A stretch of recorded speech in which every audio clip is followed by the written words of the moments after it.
Hello and welcome to another Stroke Warrior show with our guest today.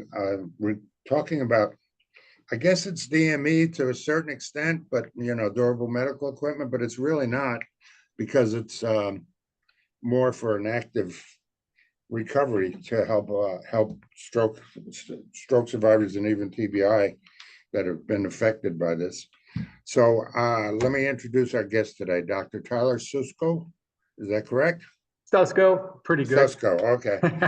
Tyler's an active professor teaching at UC Santa Barbara, and he teaches 9 courses in product and machine design. Before his PhD at MIT, he was a design engineer for Ingersoll Rand. Good morning and welcome to the show, Tyler. Thanks, Ralph. Thanks so much for having me.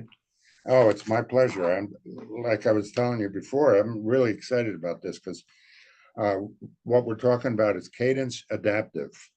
Cadence Adaptive is a company that works on, how would you describe it? Adaptive shoes?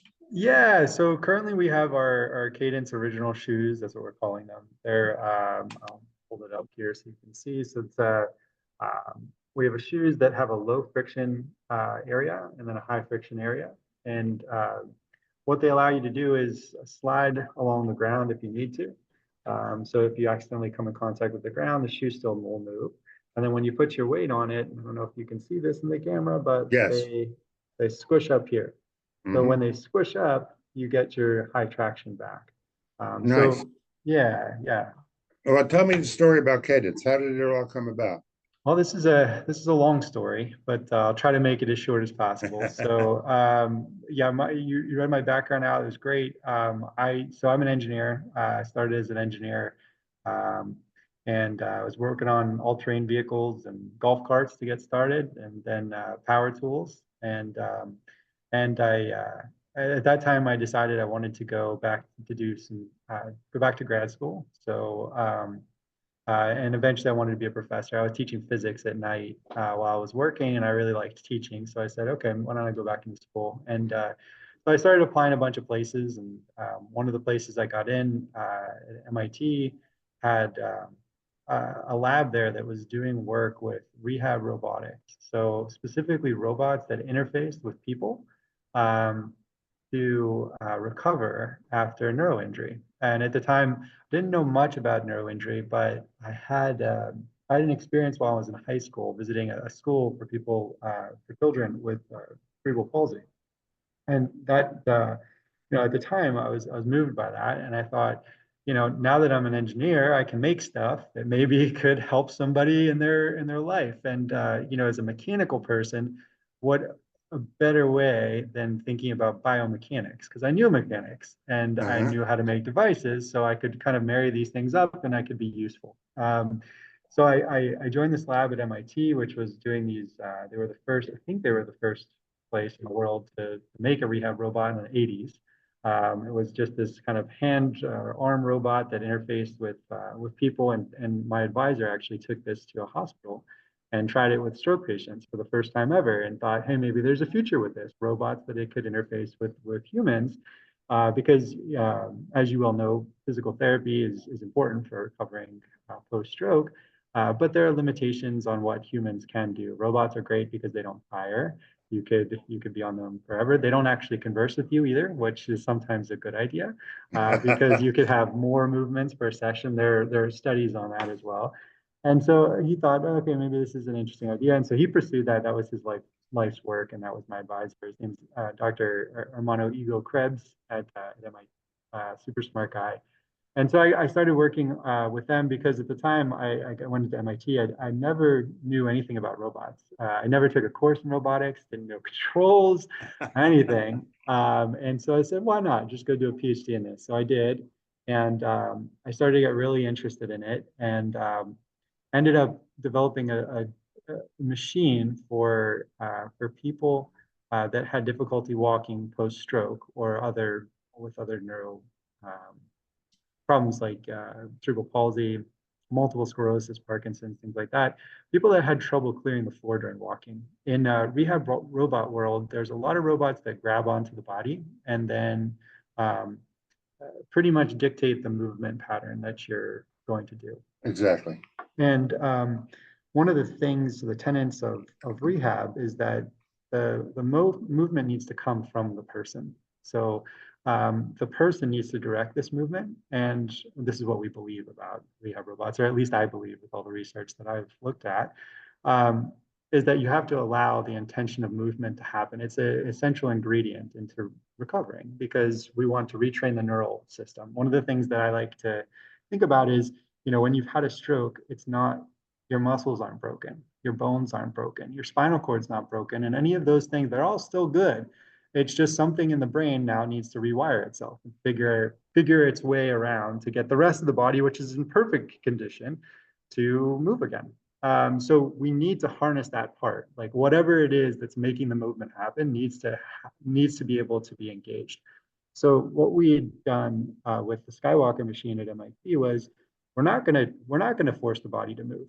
We're gonna allow the person to move freely, and we're gonna remove the constraints that are preventing normal movement from happening. So in this case, for walking, the problem was that there's a ground there, and the foot can't get past the ground if we're having something like foot drop or spasticity or something that's causing your leg to be straight. It's impossible to get the leg through. So what we did with the Skywalker is let's just remove the constraint completely. So every time somebody took a step, we would remove one side of the floor. So I had two treadmills. Each treadmill could just fall away. So every time somebody took a step, we'd drop the treadmill. The foot then could swing forward freely like a pendulum. And then when it came in contact with the treadmill track again, the treadmill would come up to meet the foot and it would go through its next step. And as soon as they would come forward for that next step again, I had a camera vision system that was looking at the leg. As soon as that leg started to make a foot move forward, drop the track again. And so they would just keep taking steps without having to worry about the foot clipping on the ground. And so we ran a pilot test at MIT on that, and I found that among therapeutic measures that we were tracking, people just told me it's really easy to walk on that machine because I don't have to worry about my foot hitting the ground. And so I said, that's interesting. So afterwards, one of the people that was in my study said to me, boy, it feels good. I wish you could take that feeling when I was outside of the lab because this is a big robotic machine that stays in the Yeah. laboratory and I or saw the pictures. Yeah. yeah, you can't bring that home. So I said, okay, well, that's interesting. And it just so happened, things happen maybe for a reason. But one of the people that was in the study was moving to Santa Barbara. I took a job as a professor at UC Santa Barbara. So um, I said, why don't we work on this together? She said, okay, great. That sounds awesome. So we started to try to transfer what we were doing on a treadmill into something that was over ground. So the first shoe became a robotic shoe. The robotic shoe was had all kind of problems. It's weight. Nobody wants to wear a robot, pretty much. I mean, I would because I'm a nerd like that and I like robots, right? But like I've realized that the average person is not like me. And in a slight tangent, I've done programs with kids, robotics and stuff like that. And I always just feel like I threw it at I worked with Girls Inc. one year, and I was like, oh, we're gonna do robots. We're gonna inspire all these kids. Not everybody is into robots like me. I No. learned that lesson. No, so it wasn't. It wasn't. It was like, oh, like 10% of the kids actually wanted to do it. But so anyway, back to the story. Not everybody wants to wear robots. The software is prone to bugs. Batteries and motors are heavy. And number one, the thing that I've learned throughout my journey here to get Cadence is people want to look nice. People don't want to look weird. They don't want Don't devices want that to make them stand look. out. They don't want to stand out. Especially if you have a gait impairment or some sort of a disability that's making your gait look different. You don't want to look more different. So for those reasons, we said, okay, no more motors, no more stuff, no robot shoe. Let's try to make this as passive. When I say passive, meaning no motors or batteries, just under the energy of the person themselves. So we started to just experiment with springs and things that could go on a shoe that would replicate the feeling of the Skywalker machine, but in a shoe. So we started cutting up shoes, and I had a whole bunch of students working on this as their projects, and they were making all kind of weird things. And eventually, one of the students said, "I want to do my master's on this. I like this." And at the time, we had shoe that had like a plunger that went forward and backwards if this is a shoe, or the plunger's coming this way. Oh my gosh. And that was very unsafe when people went down steps because the plunger would collapse. Oh, So that lasted one test, and we're like, yep, nope, no, this is done. And so we worked with her and some more students on creating something else that would do the same thing. Take away the penalty for clipping the ground and give us the traction back when you stand on it. And so we were at the time drilling holes into thick-soled shoes and putting in elements, some sort of a springy, spongy material, and some sort of a low friction like puck that was on the front, a little right. nub. And so we got to a place where we felt like this is relatively safe. Let's run it. We did a study with our local hospital. We had physical therapists come, and we found that on these shoes that very much follow the same principle as these Cadence original shoes, it was benefiting people. We had 5 people in the study. We published this in the Engineering, Medicine, and Biology conference in Berlin in 2019, and we were finding that without any instruction, some of these people were improving their biomechanics. And what I mean by that is 3 out of the 5 people that were walking in these shoes here in our lab walked 20 to 60% faster in 2 minutes wearing the shoes. So we let them just walk back and forth in our lab. We had a fall support harness at that time because we didn't know what was going to happen with these things. And we had physical therapists with a gait belt, making sure everybody was safe. And then we measured them in a 10-meter walk test, which is the standard measure of gait speed. And we found that, wow, some people are just walking faster. And actually, what's happening? And then so we put those same people on a treadmill that was instrumented with cameras, 6 cameras, and a whole bunch of markers, 20 markers on each leg. And we're looking at what's happening with the actual biomechanics as people are walking. What we found is the people that were walking faster stopped doing things like circumducting their gait. So their hip joint wasn't flying out as much or vaulting their hip to make that step. That's a very energetically costly way to walk because Yeah, you're relying on these tiny muscles, right? that was exactly what I did during my stroke recovery for 7 years. I had Yes, the circle, I the had the circle. drop, all of that. So Yes, that brings us to the why of all this. yes, So we all know that following stroke symptoms include all kinds of things: paralysis, weakness, cognitive challenges, fatigue, sleep problems, emotional problems. Um, let's get into the common walking problems for a stroke survivor or yeah, TBI or yep, cerebral palsy or whatever. yep. What are some of the common problems there? Yeah, so what we're really focusing on, of course, there's spasticity associated with certain people are going to have spasticity. Some people have permanent contractures. Some people are going to have foot drop or loss of the ability to control the tibialis anterior muscle, which pulls the ankle up. Um, and we're trying to these shoes will address anything that we've been saying that they are made for people with walking difficulties that have difficulty advancing the foot forward during gait. If you have trouble advancing your foot forward, because your foot's going to come in contact. So, for example, let's say that you have contractures that make your knee straight, or you have a stiff knee and your whole leg is stiff. It's impossible to get that foot really forward without clipping the toe. These things are just going to slide. And when they slide, they're going to get in front of your body. What we're trying to avoid here is if the foot comes in contact with the ground over a sticky surface, it sticks. And if it's a simple physics problem, if you have momentum and you're walking at a certain speed, and if I just stop one end of your gait because you stick to the ground, the center of mass wants to continue moving. And so that's going to now pitch your body forward, which could lead you to trip, and then you're going to have to recover and all that kind of stuff. You have a low friction surface, we no longer hit and stick, we hit and slide. And so that'll give your base of support time to get underneath your center of mass, which will Okay. make you not have that abrupt change where the center of mass wants to tip forward. So yeah, for any of these problems, whether you've got a stiff knee, you have contractures of the ankle, you have loss of control, so the tibialis anterior isn't necessarily working to pull that toe up, so you have foot drop. That's what the shoes are really allowing you to continue your gait. Yeah, and it addresses foot drop as well because it That's right. keeps your foot in the same position as a correct walking position, I guess is the right word. Um, so the one of the big things that Stroke Warrior Radio likes to focus on is the mental health aspect. Do you find that the patients that are using these um, have a better outlook, are more positive, their confidence is better, those kind of things, that their recovery becomes better?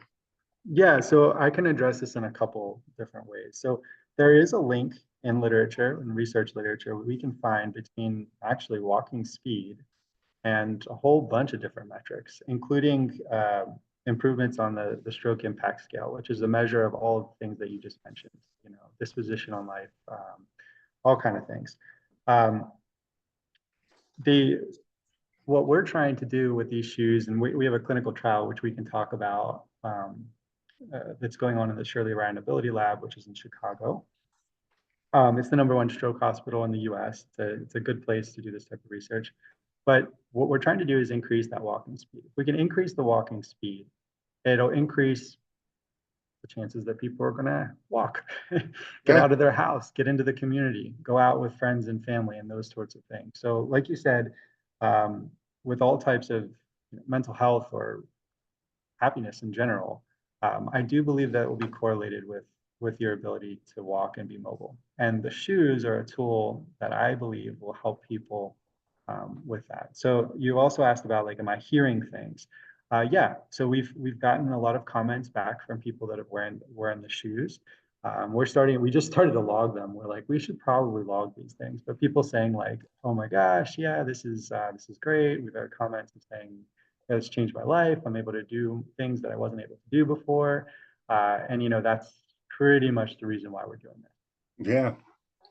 I'm curious, does it improve, is it in conjunction with physical therapy, or is it in addition to? That's a great question and a really important point too. So um, when we were developing these shoes, they were originally conceived to replicate the Skywalker machine, which was a physical therapy tool.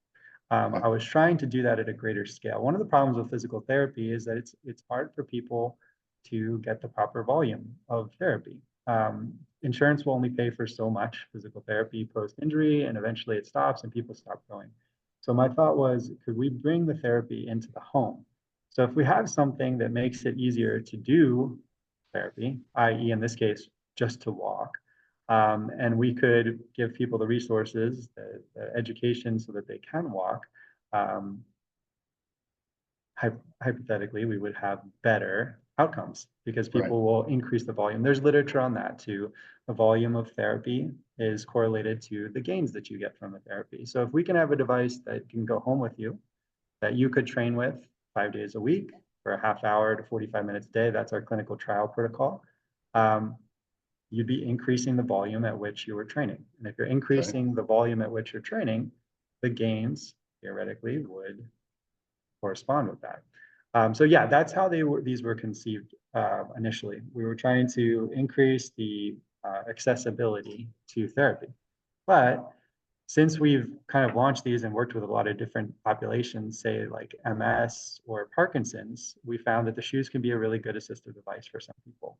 So my dad has Parkinson's, and Parkinson's leads a lot of times to a shuffle gait, where the feet are shuffling along the ground. And right, so, of course, if your feet are shuffling, if we remove the friction, the coefficient of friction, reduce the amount of force that you're getting in the opposite way that you're trying to move your foot, it just makes it easier to walk. So if you're going to shuffle, you could shuffle with these shoes, the foot will slide nicely on these little skis, and then you press down, you get your traction back.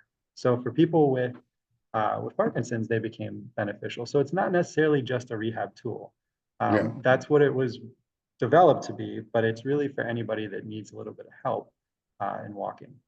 So it's not a take it home and use it for 1 hour a day. It's you can, this is your This new could be your shoe. new shoe. Yeah, and we've had people with strokes. My wife's grandmother, because that makes her my grandma-in-law.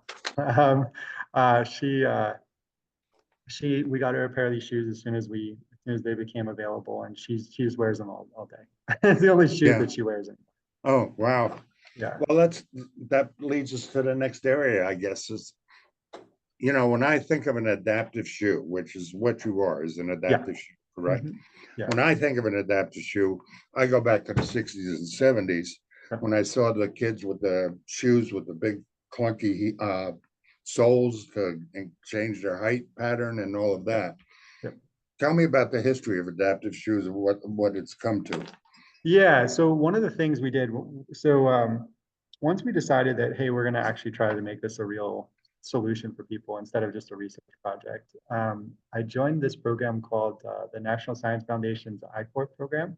It was like kind of a product market fit boot camp. So for scientists, because scientists and engineers, we're not the best at really understanding markets and what consumers want, and we're all a little bit strange, I guess. That And nerd thing again, right? the nerd thing again, yeah. So Yeah. I would be happy wearing a robot around. Most people.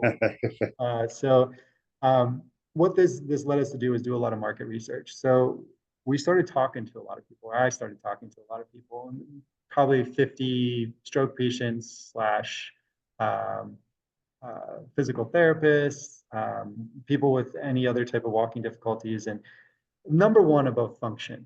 And this is getting back to, what is it with adaptive shoes and how they've evolved. Above function, everybody told me it's got to look good or I'm not going to wear it. I don't want something with these double Velcro straps that's this ugly drab black leather orthotic looking thing that makes me look stupid. I want to look nice. I want to have style and I want to look good. It was almost 100% across the board that you can't make people look different. They want to fit in. And in fact, they don't just want to fit in, they want to be stylish.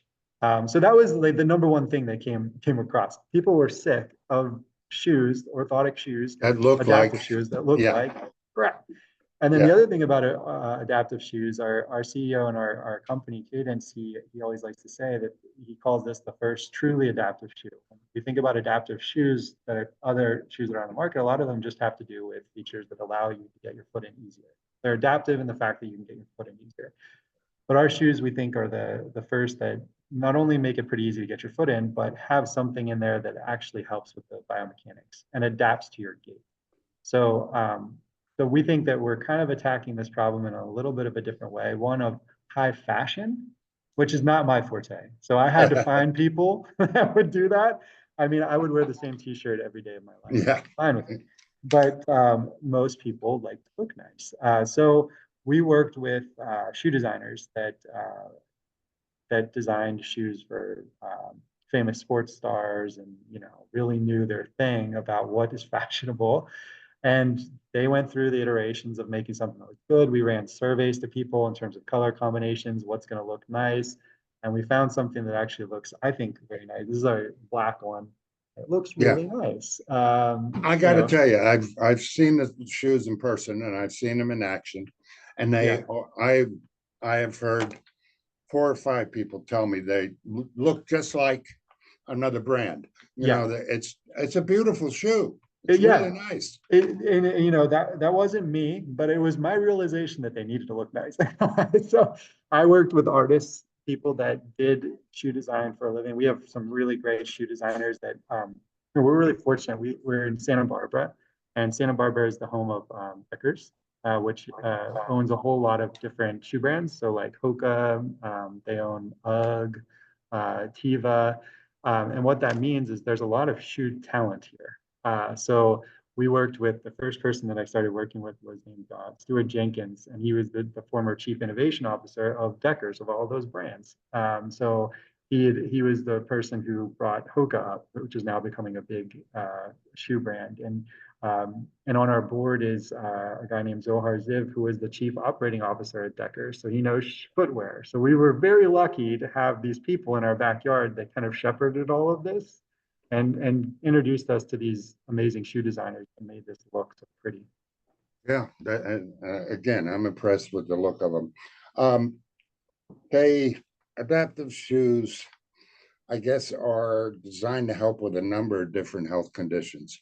Are yours specifically focused for certain ones, or Yeah, can they be almost for anyone? that's a good question. So the shoes operate much like a running shoe. So they're not going to fix problems like that are associated with the toes or any kind of deformities in the foot. So for those types of problems, you probably want a custom insole or something like that. They're not going to correct things like supination or pronation. They're going to, these shoes are meant to help you slide and glide if you have trouble with getting your foot forward when you're advancing gait. And that's the primary difference with these shoes. A lot of people ask us, will they help with these different conditions? That being said, we found really good success if people do have things like supination, where their ankle turns in, with using this shoe with what we would call an air cast or an ankle brace that permits up and down motion, but limits side to side motion. So that'll correct for your supination. And then the shoe will help you to retrain the dorsiflexion, plantar flexion direction of your gait. So yeah, in general, we always tell people if you have trouble advancing your foot forward when you're walking, these shoes are for you. If Yeah. that's not your problem, they're not going to be any different than any other shoe. And it's not a running shoe, correct? That's right. It's a walking shoe. Okay, okay. What are the advantages that, well, how do they differ from regular shoes? Yeah, so the only thing that makes them, well, actually, there's a couple features. So, of course, the low friction nature and the high friction nature is going to be different. This is our new feature that will make these shoes unlike anything else. We've also spent time on entry to the shoes. So there are now shoes that you can buy like Kizik that allow you to just step into them and things of that nature. And we designed a lot of that into this shoe, but we also wanted it to be very secure for you. So all you have to do to put them on is un-Velcro this tab right here. And we have a finger loop there. So if you have problems with hand dexterity, you could just put your finger in the loop and then Didn't just even pull see it out. that. Yeah, Cool. this is one of the things we need to start highlighting because it's there and nobody knows it's there. Yeah. So effectively, if you want to get your shoe off and you have trouble gripping or, post-stroke, we might have Yeah. trouble with our dexterity.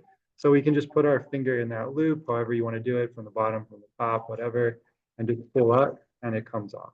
So now this is off and you can get out of the shoe pretty easily. The back of the shoe is really stiff.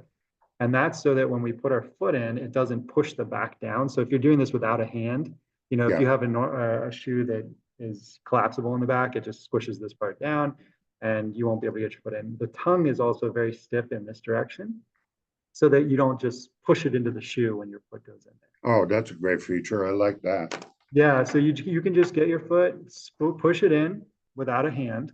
And then usually it just requires a tiny little tug on this to get it situated. And then you just take this flap and flap it over, and now you're all secure.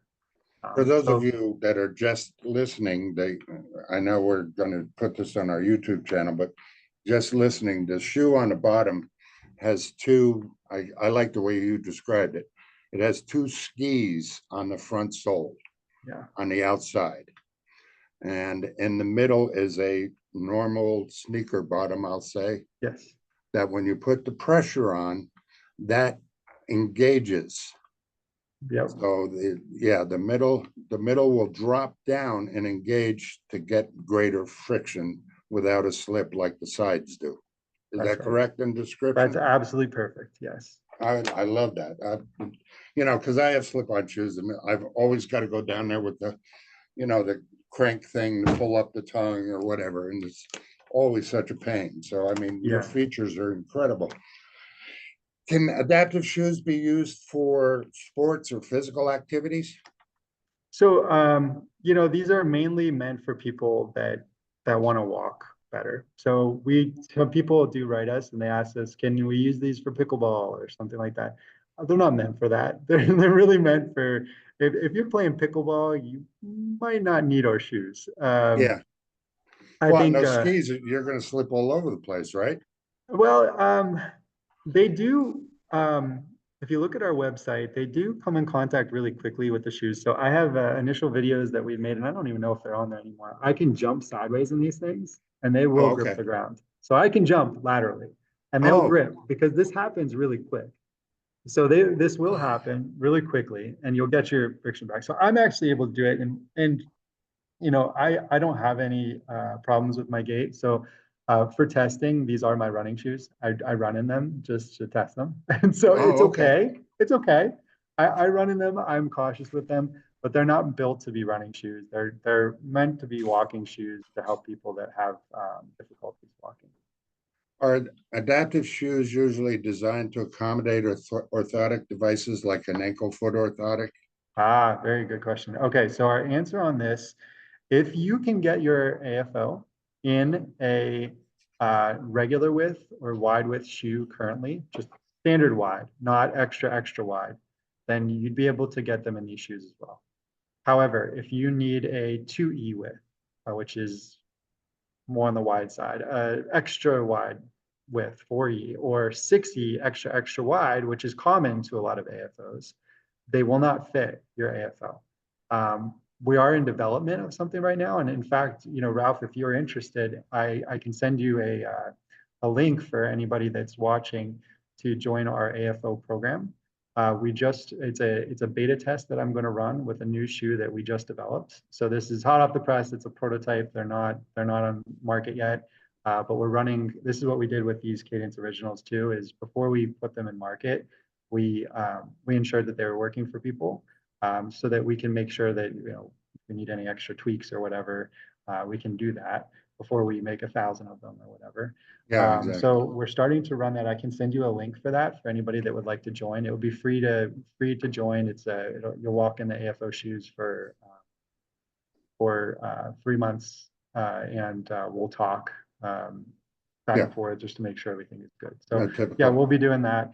And that's for people that have a width that is bigger than just a standard E width. So for Okay. people that are need 2E, probably 4E to 6E, those shoes will be made extra wide. And those have different features that accommodate an AFO in ways that I think are going to be different than any shoe that's made. So we started on that shoe once we realized people really people want an AFO compliant shoe. And so we Yes. designed this shoe 100% with AFOs in mind. Great. Fantastic. How do people know if the adaptive shoes are good for them? I mean, is it a doctor referral? Is it a physical therapist referral? Is it, hey, I want those? Yep, yep. So we're starting a program which is called the Cadence Coaches Program. Since we launched these shoes, we've received a lot of requests for information and samples and talking from doctors, physical therapists. And in fact, we have now over 70, I think, Cadence coaches, we call them, which are physical therapists, exercise scientists, or occupational therapists, people that coach people or train them in a clinical setting. We have 70 people across the country now that have reached out to us and have become part of our program. Right now, 7% of our sales are coming directly from those therapists, which is great. So that would be something that we hope down the line would be more of a staple, because the therapists will understand their walking, and they'll understand what the shoes would do and how to use them. And we're sharing information from our clinical trials with those coaches, those therapists, so that they know exactly what's happening in trials, and so that they have the best information about the shoes. So that would be one way that you could get them. Within a week, we're going to release a map on our website, which has the Cadence coaches all around the country. So if somebody wanted to find someone that had a little bit more knowledge, again, I'm an engineer, not a physical therapist. So the physical therapist will be the best one to really talk to you about your gait.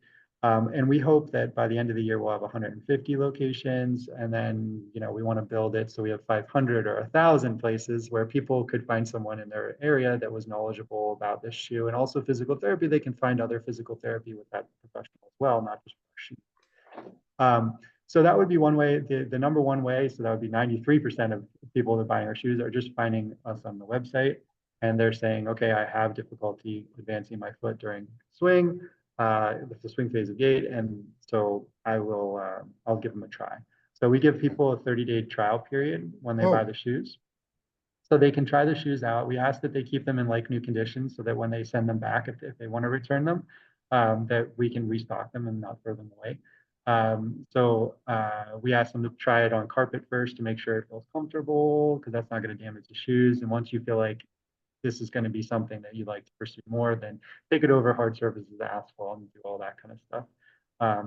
So the 30-day trial there is for people so that they can try it and see if this is something that they're going to like before having to keep them. Um, I was told yesterday when I looked at the shoe again was with a physical therapist that they should be used for the first time with the therapist. Is that correct? I mean, is it In better? an ideal case, I 100% agree with that. It's great to have somebody to coach you. There are tools that we're trying to give these educational materials out as much as possible. Whenever you order a pair of shoes now, what comes along with it is 5 days of training videos. So every day we send you an email, and the first email is, for example, getting started with your Cadence originals. So there's a video of me talking about how to get them on and how to walk with them and the feelings that you're going to feel, because this is a different walking experience. We've never Yes. walked on a low friction surface before. And when we do, like if you walk on an ice rink, that friction will never become high friction again. Yeah. So it's natural for about 30% of the people to feel a little bit like, what am I doing with this? And you have to learn to trust the shoe. So in our beta test for these Cadence Originals, where I had 14 people complete this test, and we talked all the time, seeing how things went. About 30% of the people told me, "Hey, these are really slippery. I don't know what I'm doing with this." And we would talk as soon as they got them, and then after a week, and then I'd say, "Okay, you've tried them for a week. I want you to slide the shoe, and then I want you to put your weight on it and feel it now grip, and then do it again, and you're going to start trusting it." So after a week, I was able to get everybody beyond that hump. So 100% of the people that did this beta test with me were comfortable, and then they ended up liking the shoes long term. But a 30% needed to really start to trust them and follow some recommendations on how to get used to them. So what we do now when people buy their shoes, and this is recent, within the last couple of weeks, we've got all this together. But we have me explaining the shoes, but then we also have a physical therapist, and she explains how to use the shoes and how to get started. And then day two, you get the next level of videos, which is like, okay, now we're going to start walking with your shoes. Here's what to expect. We call it testing the waters. Like you're dipping your toe into the pool for the first time. We're using the shoe underneath our body for the first time. We're feeling it low friction. We're putting weight on it. We're feeling it get to high friction. And we're going to try to get through that. Then there's videos that from physical therapists and more from me. And so there's 5 days Yeah. of videos that'll really get you prepared and ready to go. But in an ideal case, yeah, you're using this as part of your physical therapy routine with a physical therapist. But most people are just getting the shoes and following our tutorials. Right. I This is a left field question. Yeah. Most of my sneakers in there for the first few years, you can see a wear on one Yeah. side of the Yes. affected side. That makes sense. How is durable is that Yeah. for your shoes? That's a great question. So the bottom of these are made of nylon. Okay. Nylon plastic is the most durable plastic that we can get that will still adhere with adhesives. So this will be a more wear-resistant material than foam will, and rubber. This will be more wear-resistant. However, if you're a person that's going to push really hard and scuff into that ground every single step on asphalt, they're going to wear out. so, Yeah. Yeah. um, when I did the beta test, I had these 14 people. Some were walking up to 6 months with them. They came back, the pucks, these ski areas were only worn down by like 1 millimeter. They're 4 millimeters thick. So they had a whole lot of Oh, life left in them.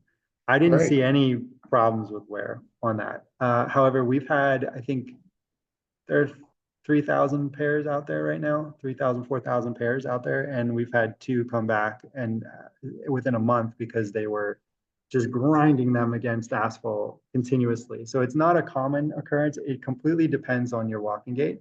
If you're a person if you've had a stroke and you can walk on asphalt with them, it's fine. And you're going to lightly graze the ground every time, they're going to be fine. They're going to hold up 6 months to a year or, depending on how much you're really pushing into them. If you're a person that is going to have, say, that stiff leg and you're going to take it and just grind it into the ground, you're going to wear them out because it is a Yeah. nylon plastic surface that's going to be really, it's going to grind on Yeah. you. I, um, Yeah, I just lost train of thought. Anyway, Yeah. No, uh, no problem. No problem. what are the features of your? Oh, I got another quick question. Yeah. That's what it Yeah. was. Aerobic exercises. Can they do some of that low impact stuff with these on? Oh yeah, yeah. And in fact, there's a video that one of the she's a great physical therapist. Her name is Dr. Gretchen. She does our videos for us, and she has one on not only just walking with the shoes, but also using them as an exercise tool.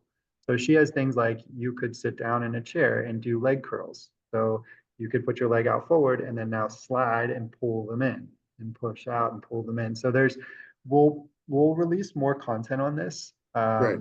as we go, but you can certainly use them as a workout device. Things that I would say, if you wanted to take them on like an elliptical machine, they might not be the best choice for that because they have the sliding nature on the elliptical machine. So I would say Okay. if you're going to go on an elliptical or like a exercise bike, I would recommend regular sneakers for that.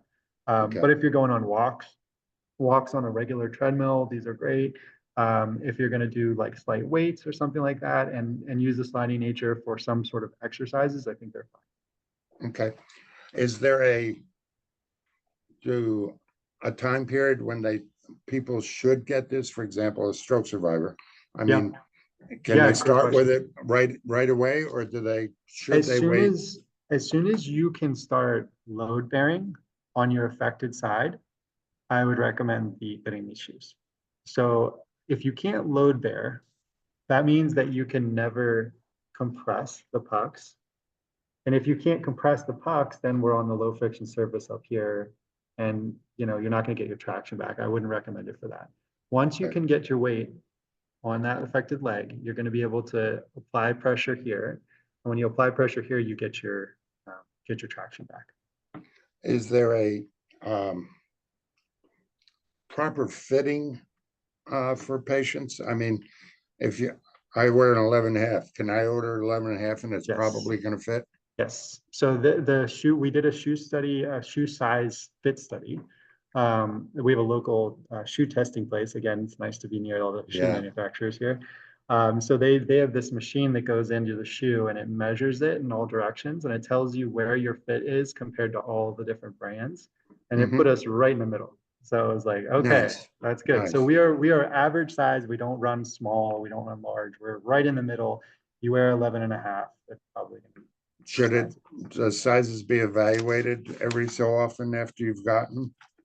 If it's fitting too snug, then yeah, you could go up a size, or if it's feeling too loose.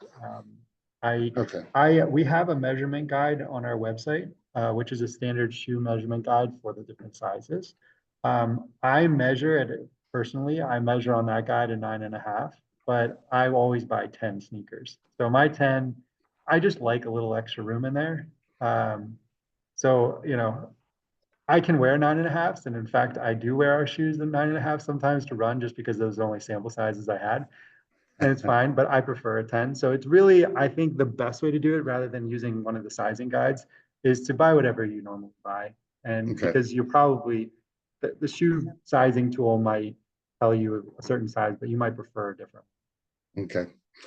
Well, why don't we go over the features of the Cadence adaptive shoes real quick, and then we'll get into how they can find out more and that kind of thing. Yeah, So, sure. what kind of So features are we talking about? yeah, so I mean, the main feature, like we touched on before, is the variable friction. So low friction when we contact the ground inadvertently, high friction when we put our weight on. Slip, We have so slip resistant. it's slip resistant once we get our weight on there. Yes, we Okay, want it to slide when we don't have the weight on there. great. So when we're scuffing our foot forward because we couldn't get it through, ideally you're not doing the circumduction as much, trying to avoid that. People, I think, I don't know of any literature, like scientific literature on this, but I think certain parts of the circumduction gait have to do with people being very concerned about clipping their foot on the ground when they're moving it forward. So if you're really concerned about catching your foot, tripping and falling, you're going to do anything you can to get that foot forward. When we give you a different constraint, it's kind of like the Skywalker machine, change the constraint underneath your body that doesn't penalize you so steeply, like catching your body and making you fall over, for clipping your foot, you're more likely to just come forward. So the biggest innovation here is that variable friction surface underneath. Right. This is the only shoe that offers that. It's our big thing. But like we said before, we got stiff back, so you can get the foot in. We have one finger operation of getting this on and off. There's also the shoes were meant to look like normal shoes. These are faux laces. They don't require you to tie anything because of dexterity problems post-stroke. We didn't want people to have to tie anything. So these things are just built in, and what they do is they stretch. So they allow your foot to go in, and they stretch, and then they hold the tongue down to your foot.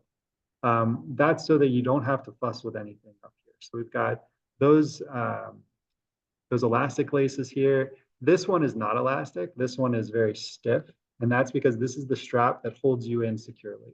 So we want this to That be nice and strap, stiff. I gotta say, that strap, I'm impressed because it looks like part of the shoelaces. Yes, yes. And we wanted, this strap itself, we built this. I could show you some really ugly ones that we started with, like a big, funky, big Yeah, Velcro ugly strap. We got to get rid of that. So, a lot of the aesthetic the parts of this design were what delayed it. Like we could have had this shoe out a year earlier if we just said, here, go with it. But we wanted to make sure this looked just like a regular lace. This goes back to the fact that people don't want to look different. They don't want to wear yeah, those adaptive sneakers that look like the kind that my 5-year-old wears with the two Velcro straps that come across. They don't want to look like a little kid, and they don't want to look like somebody that's impaired. They want to look just normal and good. So yeah, those are the main features. I'm trying to think if there's anything else. We have a non-slip rubber pad in the back too. If you okay, end up, oh, and actually, you know what? One of the features that I don't talk about enough, and what we talked about in our research study paper to the National Institutes of Health was the biofeedback tool that's built into. I forgot to mention that. So biofeedback is something that gives you some sort of a signal based on the quality of your gait or your movement. These shoes, because they have this hard plastic, I'm gonna get it perfect. Okay, here's a notebook. So I've got this notebook here. And if I come in contact with the plastic, the low friction stuff, I'm going to know that I came in contact. It gives me a sound. If oh, I heel strike first, which is the goal of physical therapy, we want to get to the point where we're able to control our tibialis anterior and pull our toe up. When I contact with the heel, it's silent. So ah, this was for, I forgot to mention that, for stroke specifically. So in our beta test, we had this one who did really well with our shoes. He was 11 years post-stroke. Um, and he was a person after a week that I talked to, and he's like, I don't know if they're for me. I'm just feel like pretty uncertain about them, this low friction stuff. I don't know. And I talked to him about it, and I said, let's try to do the test in the waters. Let's go with it. Then the next week he talks to me. He's like, okay, I think I got it, and I'm starting to walk faster. He ended up walking three times as fast as his original gait after 11 years of training with robots and everything else. Ended up wow, going 3 times faster, and I was like, wow, okay. And to him, he's like, the best feature of the shoe is that clicking sound. I know where my foot is. So if I come in contact with the ground, I know I just did that. And I also know where my foot is without having to look down. So I know that when I slide through, I can hear it. I know where my foot is. And so that helps with the proprioception or knowing where our limbs are as we move. yeah. So for him, he's like, and now any shoe that doesn't click, I don't want that. I'm like, okay. So to us, that's we were thinking at the beginning when we were choosing materials, we're like, oh, maybe we need to make this silent because this is going to annoy people. They need to feel like they're in tap shoes or something. But Yeah, the more that we started to work with the people that were using the shoes, the more we started to think, no, this is actually helpful.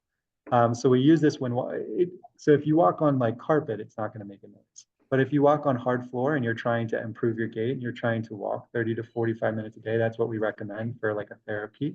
Then we want you to know where your foot is. We want that feedback back to the person. what about the weight? Good question. Yeah, they look heavy.